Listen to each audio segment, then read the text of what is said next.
Okay, so I just poured this out. This is what I had earlier, and it should be shiny like this. This one I can tell is a little firmer than the one I just did, so I'll just kind of mix these together, and then we need to chill it for a while, and then we can roll it into the shapes that we need. So I'll just wrap it up.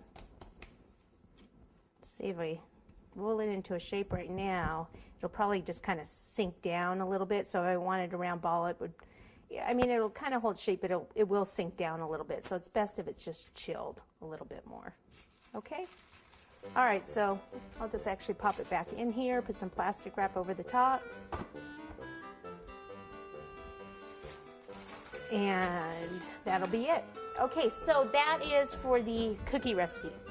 Let me just go over the cake recipe that we're not using. You can use any kind of just regular cake mix, but if you want to make the cake mix a little bit more firm, then what you can do is add 1 box of pudding mix to this, and even 1 egg if you would like. You can or you cannot use the egg, it doesn't matter.